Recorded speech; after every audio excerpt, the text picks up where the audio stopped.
This full moon in Sagittarius is kind of scary, but kind of awesome. I mean, what else would you expect from a full moon in Sagittarius? If you're excited to dive into what exactly we can expect from this June's full moon, make sure that you like, subscribe, and hit that notification bell so that you are always up to date with what the stars have in store for you. Firstly, we're going to get into the overall vibe of the Sagittarius full moon. What are the energies? What's the astrology that makes this up? Then we will get into the predictions for the world, relevant world leaders charts, and for a disclaimer on when I'm filming this, I am filming this on April 7th. I do these about a month ahead of time from when I will release them in order to give enough time for my editor and anything I want to change or add in. If you have not already seen your June, or maybe at this point your July forecast for your rising sign, do make sure that you check out those, because this will talk about where this is showing up in your life. This full moon in Sagittarius will be taking place on June 14th, 2022 at 4:18 p.m. Dubai time. So you'll subtract 8 hours for Eastern time, will be earlier on in the day. I like to do the timing for wherever I am in the world, and right now I am in Dubai, as you can see. I will not be in Dubai for this full moon, I know that for a fact, but the next one,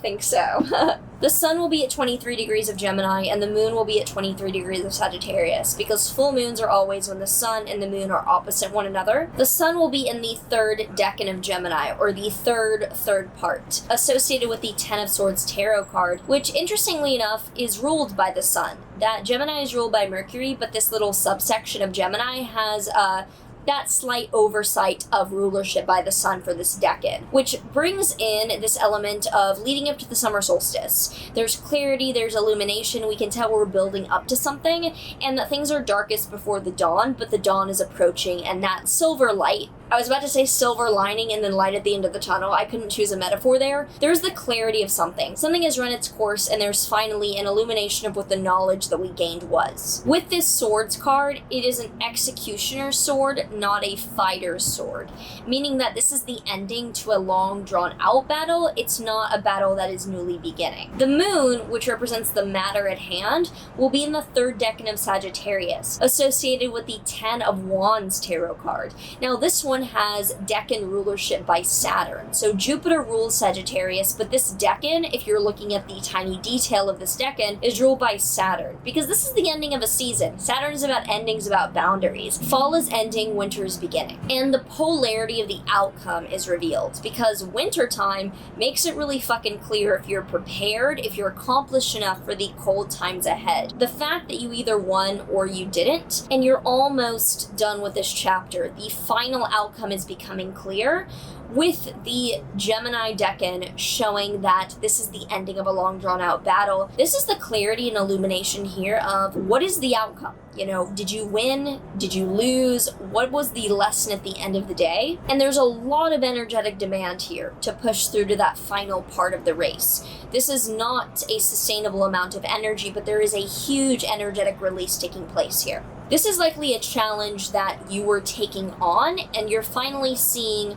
what the reaping of your rewards was. Was it a net gain, a net loss? What is the final outcome? Now, because this is tightly square Neptune within 2 degrees, the sun and the moon are at 23 degrees, Neptune is about 2 degrees away from that, and Pisces, there is an element of delusion or lack of grounding that, sure, the full moon is trying to illuminate, to clarify, show you what is the final result, and Neptune is bringing fogginess, confusion, and denial is what I'd say. That it looks like there's a bit of denial, even when Sagittarius is explorative. It's very entertaining, it's very enthusiastic. There is a denial element, sadly, here. So it's like you're flying through the clouds. You know you have to get through this part, you know you are reaching the final destination, but for now, as it's being revealed to you, there's lack of clarity on what that truly means. Mercury, though, on a lighter note, has entered its home sign of Gemini, which is really great. That Mercury just entered Gemini, that is really, really positive, because planets are strongest in their home signs. This is showing really strong, really clear communication. Even if we are unclear about where we're headed, we're communicating clearly that we don't know where we're headed. There's a very fast pace to the mental side of things, which seems like this kind of brain vomit explosion happening.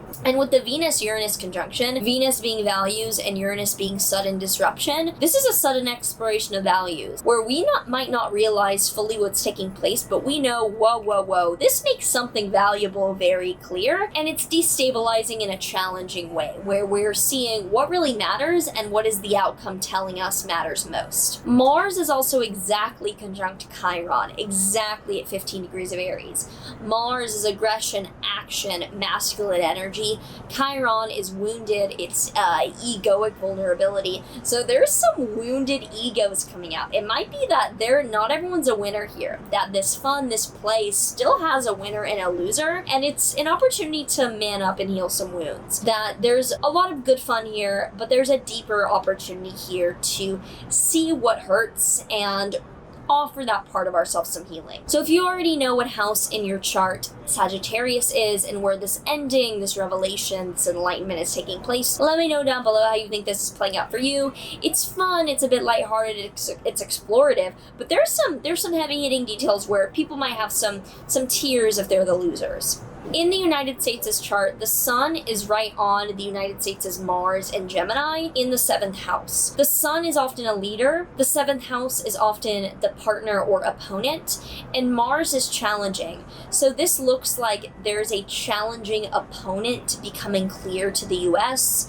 Mars is ruling the 5th house of the US, which is ruling the 12th house of foreign enemies, literally. So there could be a revelation of actions on part of a foreign country or other party that leads to understanding that this is an enemy of the US. An enemy of the US could become clear and come out of hiding. This is also squaring the US Neptune in the 10th house, challenging the perception of a leader. So I wonder if Biden is fighting or revealed to be fighting with another leader and is actually getting some projection onto him from various parties as to what this means or why he's doing this. In Biden's chart, it's actually not as active. So I think that even though he might be configured or might be relevant as a figurehead, that this is a larger national security issue. It's not so much to do with his identity. The full moon in his 1st house will show spotlight on him, definitely.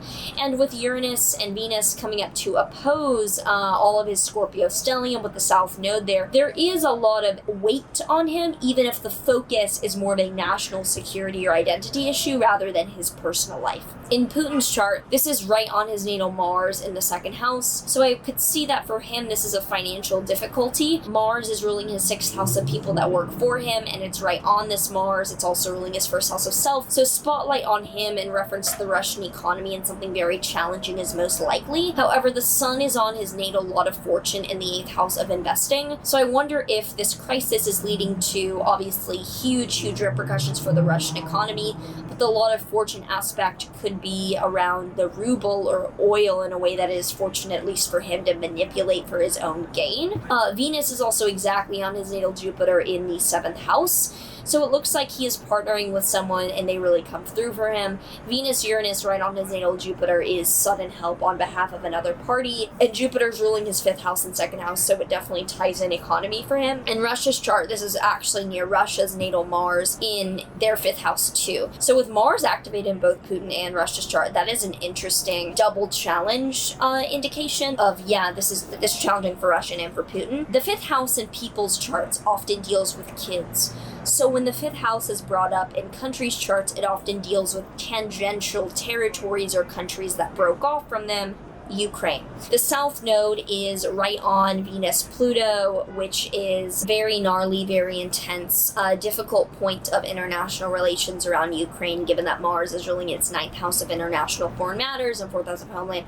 I know I'm reading this off very coldly right now. It's because when I'm literally fitting in terms into the symbolism, obviously this will be very dire. So if I ever seem like I'm being mechanical here and reading them off, it's because I am, so that it can be very objective in what literally it's hitting. Then for the more in-depth look at the month ahead, I get into what's taking place in the news, and I can describe that a little bit better, just understanding my process here. Jupiter on Russia's natal midheaven shows that they're still visibly growing in the news, growing in publicity. I'm filming this, like I said, early April.